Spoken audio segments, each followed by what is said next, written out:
Good morning students. मैं doctor Hemlata Akodiya. बच्चों, हम एमए फाइनल का पेपर पढ़ रहे हैं। पिछले वीडियो में हमने भारत में वित्तीय प्रशासन के बारे में पढ़ रहे हैं। तो पिछले वीडियो में मैंने बजट का निर्माण कैसे किया जाता है, बजट की तैयारी कैसे की जाती है, ये एक लंबी प्रक्रिया है जिसके बारे में मैंने आपको बताया था। आज के वीडियो में हम बात करेंगे संसद के द्वारा भारत में बजट की स्वीकृति कैसे होती है। संसद के द्वारा जो बजट की स्वीकृति प्राप्त होती है उसकी एक निश्चित प्रक्रिया होती है। जैसे एक सामान्य विधेयक के लिए संसद के द्वारा बजट विधेयक पास होना जरूरी, इसी प्रकार से वित्त विधेयक के क्षेत्र में भी होता है। मैंने आप लोगों को पहले बताया है कि वित्त विधेयक लोकसभा में ही रखा जाता है, शुरू किया जाता है, ना कि राज्यसभा में। तो सबसे पहले संसद की स्वीकृति के लिए ये अनिवार्य है कि बजट का प्रस्तुतिकरण हो। जितने भी लोकतांत्रिक देश है वहाँ कार्यपालिका के द्वारा तैयार किए जाने के बाद बजट संसद में विचार एवं स्वीकृति के लिए प्रस्तुत किया जाता है। संसद में बजट प्रस्तुत करने का उत्तरदायित्व कार्यपालिका अथवा मंत्रिमंडल का होता है। भारत में सामान्य बजट वित्त मंत्री के द्वारा प्रस्तुत किया जाता है। मैंने आपको बताया पूर्व में 2 प्रकार के बजट होते थे, सामान्य बजट और रेल बजट। सामान्य बजट वित्त मंत्री पेश करते थे, रेल बजट रेल मंत्री के द्वारा पेश किया जाता है। लेकिन वर्तमान में दोनों ही बजट एक हो गए हैं।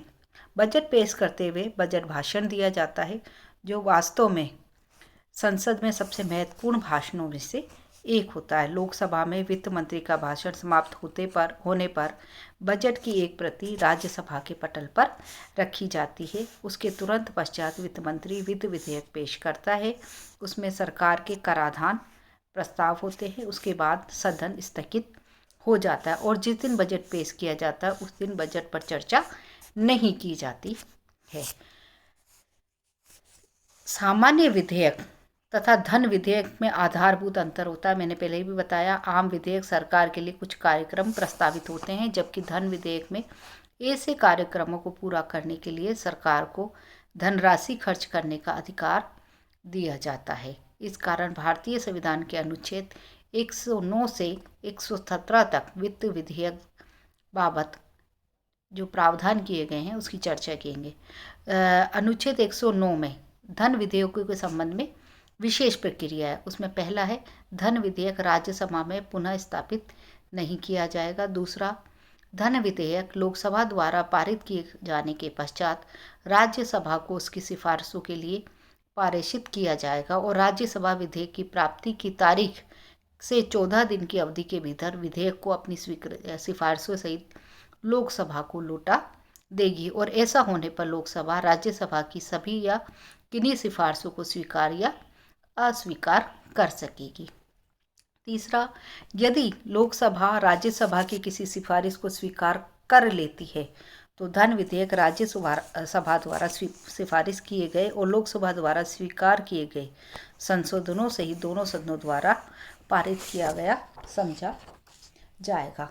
चौथा, यदि लोकसभा राज्यसभा की किसी भी सिफारिश को स्वीकार नहीं करती तो धन विधेयक राज्यसभा द्वारा सिफारिश किए गए किसी संशोधन के बिना दोनों सदनों द्वारा उस रूप में पारित किया समझा जाएगा जिसमें वह लोकसभा द्वारा पारित किया गया था। 5वां बिंदु ये है कि यदि लोकसभा द्वारा पारित और सभा को उसकी सिफारिश के लिए पारित धन विधेयक उक्त 14 दिनों की अवधि के भीतर लोकसभा को नहीं लौटाया जाता तो उक्त अवधि की समाप्ति पर दोनों सदनों द्वारा इस रूप में पारित किया गया समझा जाएगा जिसमें वह लोकसभा द्वारा पारित किया गया था। अनुच्छेद 110 में धन विधेयक की परिभाषा दी गई है। अनुच्छेद 110 के अनुसार इस अध्याय के प्रयोजनों को लेकर कोई विधेयक धन विधेयक समझा जाएगा यदि उसमें केवल जिन विषयों पे का संबंध होगा वो है भारत सरकार द्वारा किसी कर का अधिरोपण, उत्साधन, परिहार, परिवर्तन या विनियमन। दूसरा, भारत सरकार द्वारा धन उधार लेने या प्रत्याभूति देने का विनियमन तथा भारत सरकार द्वारा अपने ऊपर की गई या ली जाने वाली किन्हीं वित्तीय बाध्यताओं से संबंधित विधि का संशोधन।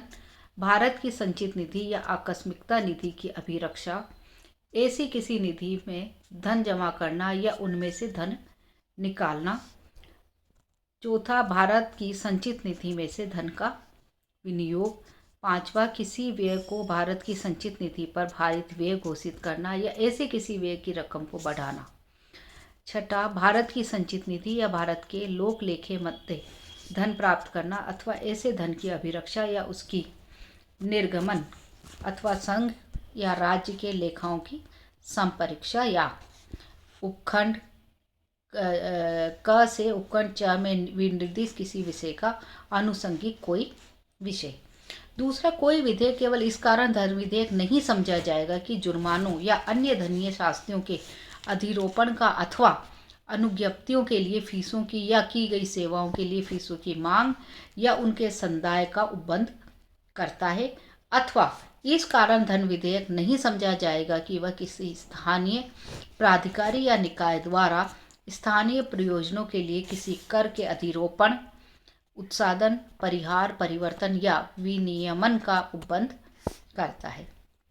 तीसरा, यदि यह प्रश्न उठता है कि कोई विधेयक धन विधेयक है या नहीं, उस पर लोकसभा के अध्यक्ष का विनिश्चय अंतिम होगा। मतलब लोकसभा के अध्यक्ष के द्वारा डिसाइड किया जाएगा कि कोई विधेयक धन विधेयक है अथवा नहीं। चौथा, जब धन विधेयक अनुच्छेद 109 के अधीन राज्यसभा को पारित किया जाता है और जब तक अनुच्छेद 111 के अधीन अनुमति के लिए राष्ट्रपति के समक्ष प्रस्तुत किया जाता है, तब प्रत्येक धन विधेयक पर लोकसभा के अध्यक्ष के हस्ताक्षर सहित यह प्रमाण प्रष्टांकित किया जाएगा कि वह धन विधेयक है।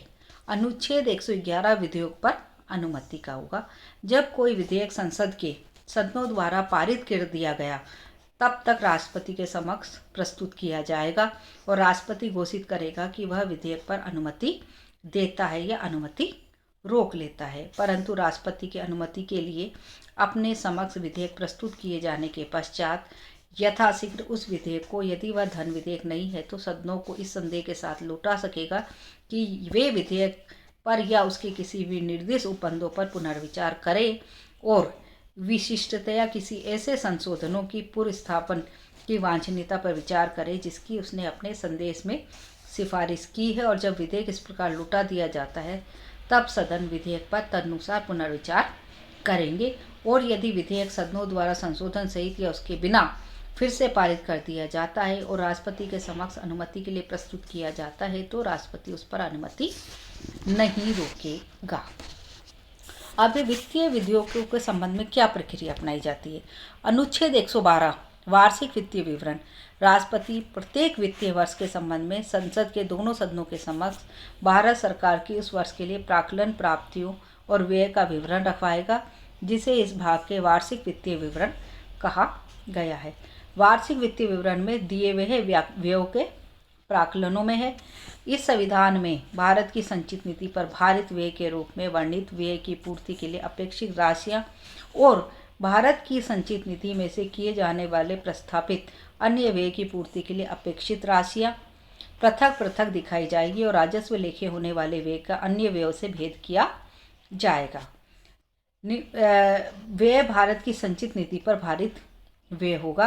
राष्ट्रपति की उपलब्धियों और भत्ते तथा उसके पद से संबंधित अन्य व्यय, ये सब संचित निधि से खर्च किए जाएंगे। राज्यसभा के सभापति और उपसभापति के तथा लोकसभा के अध्यक्ष और उपाध्यक्ष के वेतन तथा भत्ते। ऐसे ऋण का भार जिनका दायित्व भारत सरकार पर है, जिनके अंतर्गत ब्याज, निक्षेप, निधि भार और मोचन भार और उधार लेने या ऋण सेवा और ऋण मोचन के संबंध में अन्य व्यय है।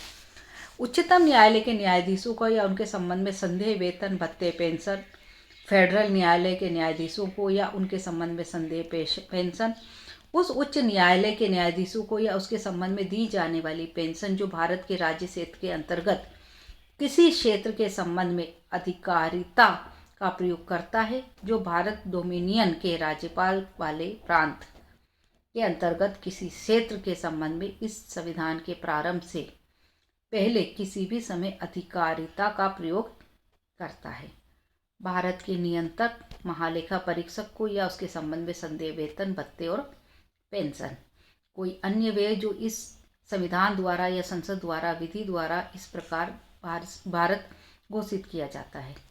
अनुच्छेद 113 संसद में प्राक्कलों के संबंध में जो प्रक्रिया है वह है, प्राक्कलों में से जितने प्राक्कलन भारत की संचित निधि पर भारित व्यय में से संबंधित है वह संसद में मतदान के लिए नहीं रखे जाएंगे, किंतु इस खंड की किसी बात का यह अर्थ नहीं लगाया जाएगा कि वह संसद के किसी सदन में उन प्राक्कलनों में से किसी प्राक्कलन पर चर्चा को निवारित करती है। दूसरा, उक्त प्राक्कलनों में से जितने प्राक्कलन अन्य व्यय से संबंधित है वे लोकसभा के समक्ष अनुदानों की मांगों के रूप में रखे जाएंगे और लोकसभा को शक्ति होगी कि वह किसी मांग को अनुमति दे या अनुमति देने से इनकार कर दे अथवा किसी मांग को उसमें निर्दिष्ट रकम को कम करके अनुमति दे।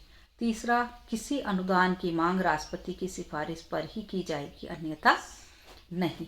अनुच्छेद 114 विनियोग विधेयक, लोकसभा द्वारा अनुच्छेद 113 के अधीन अनुदान किए जाने के पश्चात यथाशक्य शीघ्र भारत की संचित निधि में से लोकसभा द्वारा इस प्रकार किए गए अनुदानों की और भारत की संचित निधि पर भारित संसद के समक्ष पहले रखे गए विवरण में दर्शित रकम से किसी भी दशा में अनाधिक के व्यय की पूर्ति के लिए अपेक्षित सभी धनराशियों के विनियोग का उपबंध करने के लिए विधेयक पूर्व स्थापित किया जाएगा।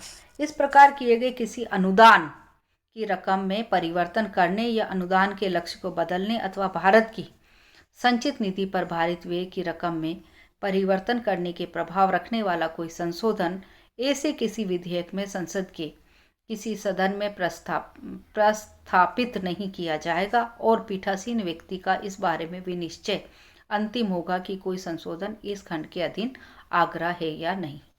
अनुच्छेद 115 और अनुच्छेद 116 के उपखंडों के अधीन रहते हुए भारत की संचित निधि में से अनुच्छेद के उपबंधों के अनुसार भारत विधि द्वारा किए गए विनियोग के अधीन ही कोई धन निकाला जाएगा अथवा नहीं।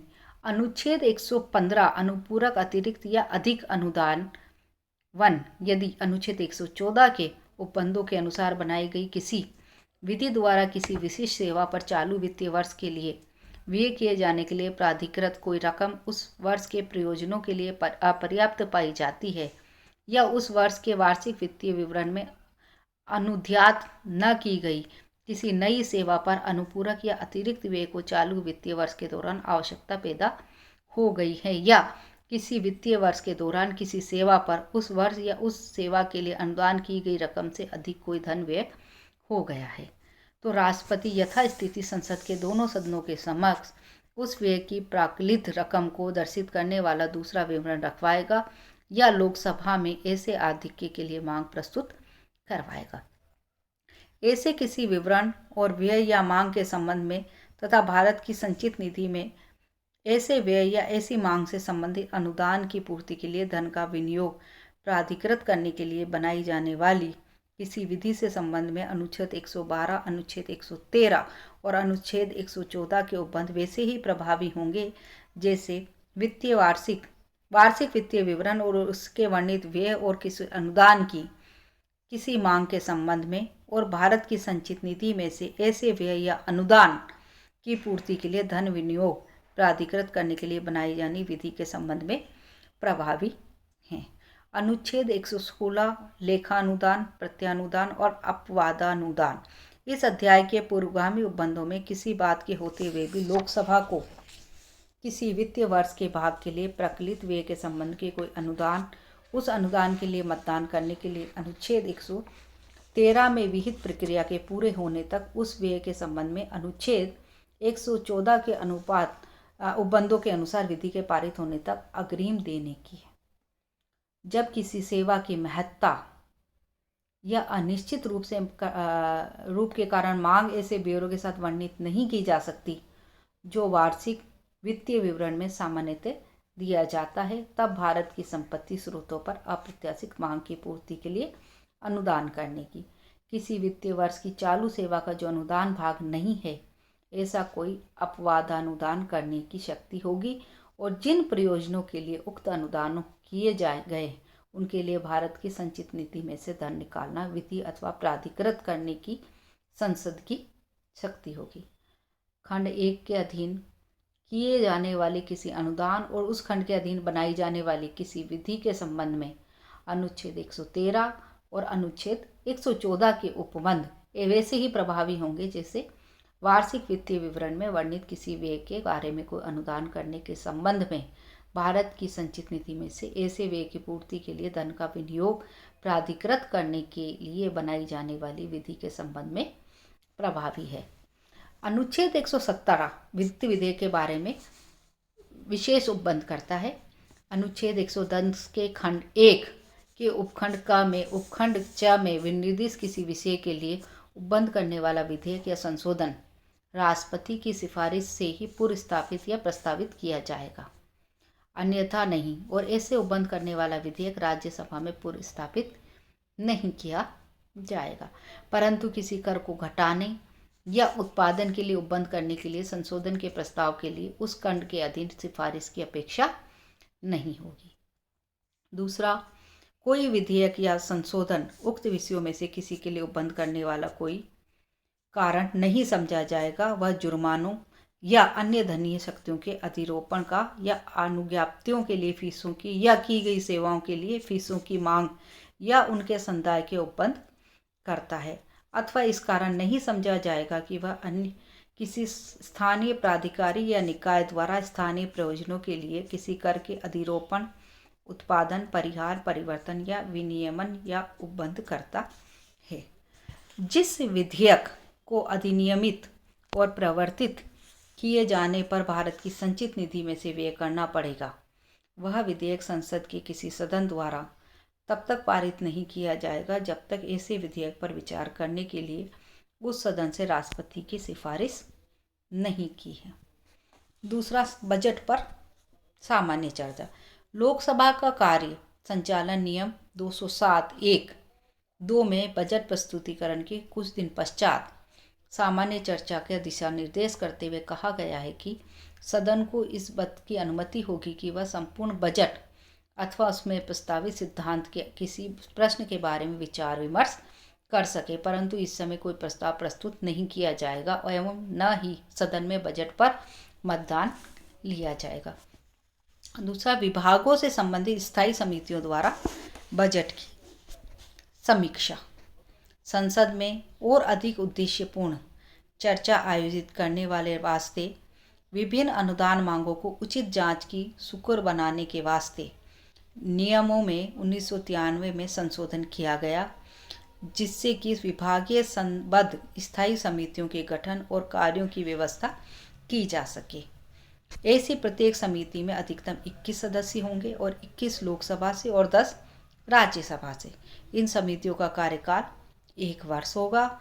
इन स्थायी समितियों के जो कार्य हैं वो इस प्रकार हैं। पहला है संबंधित मंत्रालयों, विभागों की अनुदान मांगों पर विचार करना तथा उनके संबंध में सदन में रिपोर्ट प्रस्तुत करना।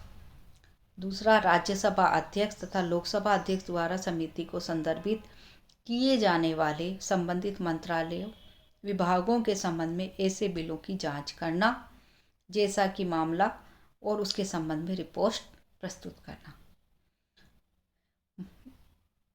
मंत्रालय विभागों की वार्षिक रिपोर्टों पर विचार करना और उनके संबंध में रिपोर्ट देना। सदन में प्रस्तुत किए गए राष्ट्रीय बुनियादी दीर्घावधिक नीति दस्तावेजों पर विचार करना। यदि राज्यसभा अध्यक्ष अथवा लोकसभा अध्यक्ष द्वारा समिति को संदर्भित किए जाए जैसा भी मामला हो उसके संबंध में रिपोर्ट करना। तथापि नियमों में यह भी निर्धारित है कि ये स्थायी समितियां संबंधित मंत्रालयों, विभागों के दिन प्रतिदिन के प्रशासनिक मामलों पर विचार नहीं करेगी। इन समितियों द्वारा अनुदान मांगों के संबंध में पालन किए जाने वाली जो प्रक्रिया है वो इस प्रकार है। दोनों सदनों में बजट पर सामान्य चर्चा पूरी होने के बाद सदन एक निश्चित अवधि के लिए स्थगित हो जाएंगे। समितियां उपरोक्त अवधि के दौरान संबंधित मंत्रालयों की अनुदान मांगों पर विचार करेगी।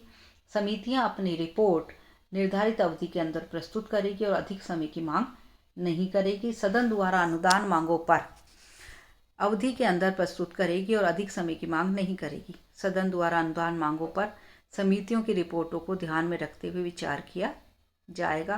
प्रत्येक मंत्रालय की अनुदान मांगों के संबंध में एक पृथक रिपोर्ट प्रस्तुत की जाएगी। अब अनुदान मांगों पर ब्यौरेवार चर्चा अथवा मतदान। बजट के चौथे चरण में अलग अलग मंत्रालयों के लिए क्रमवार अनुदान मांगे एक प्रस्ताव के रूप में लोकसभा के समक्ष प्रस्तुत की जाती है, जो कि 31 मार्च 2000 को समाप्त होने वाले वर्ष की अवधि में व्ययों की अदायगी के लिए एक धनराशि जो भी रुपए हैं में न हो, जो कि राष्ट्रपति के खर्च के लिए स्वीकृत की जानी है। इस प्रकार की अनुदान मांगे प्रत्येक मंत्रालय के लिए अलग से प्रस्तावित की जानी चाहिए। जब तक कि कोई कठिनाई न हो, किसी अनुदान राशि को अलग अलग मंत्रालयों में बांटना असंभव हो। लोकसभा कार्यवाही नियम 131 के तहत प्रत्येक अनुदान मांग के समग्र रूप में अथवा उसके अंतर्गत मदवार ब्यौरे के रूप में प्रस्तुत किया जाना चाहिए। अब ब्यौरेवार विचार विमर्श की अवधि तथा मतदान। संसदीय कार्यवाही नियम 132 और 133 के तहत लोकसभा अध्यक्ष सदन के नेता से विचार विमर्श के पश्चात एक निश्चित अवधि निर्धारित करता है, जिसमें अनुदान मांगों पर विचार विमर्श पूरा हो जाना चाहिए। भारत में आमतौर पर 26 दिनों की अवधि इस हेतु निर्धारित की गई है। एक एक करके अनुदान मांगों पर विचार होते समय विपक्षी सदस्यों द्वारा बजट पर तीखी आलोचना की जाती है तथा अनेक प्रकार के कटौती प्रस्ताव सदन के समक्ष प्रस्तुत किए जाते हैं। प्रतीकात्मक रूप में प्रस्तुत किए जाने वाले ये कटौती प्रस्ताव 3 प्रकार के होते हैं। पहला है नीति संबंधी कटौती प्रस्ताव, दूसरा है मितव्ययिता संबंधी कटौती प्रस्ताव, तीसरा है प्रतीकात्मक कटौती प्रस्ताव। इस प्रकार के कटौती प्रस्ताव मात्र एक संसदीय औपचारिकता का प्रतीक बनकर रह जाते हैं, क्योंकि संसद किसी अनुदान मांग की वृद्धि करने का अधिकार नहीं रखती है। इसके अलावा संसदीय प्रणाली में सरकार अपने दल के बहुमत के आधार पर प्रस्तावित अनुदान मांगों को पास करवा लेती है। हमारी संसदीय प्रणाली में प्राय प्रतीक कटौती प्रस्ताव ही लाए जाते हैं तथा अध्यक्ष द्वारा इन पर बहस की अनुमति देने के पश्चात वाद विवाद होता है। बहस की समाप्ति पर संबंधित मंत्री सदस्यों की आलोचना का जवाब देता है तथा सदस्यों द्वारा बतलाई शिकायतों को दूर करवाने का आश्वासन भी देता है। तथापि ऐसा कहा जाता है कि भारतीय संसद में बहस का स्तर बहुत अच्छे स्तर का नहीं होता। एक दोष ये पाया जाता है कि वह यह है कि बजट संबंधी के बहस केवल सिद्धांतों पर आधारित होती है, अनुमानों के ब्यौरे के संबंध में जरा भी बहस नहीं की जाती है। बच्चों, बजट पर मतदान प्रक्रिया के बारे में अगले वीडियो में हम जानेंगे। धन्यवाद।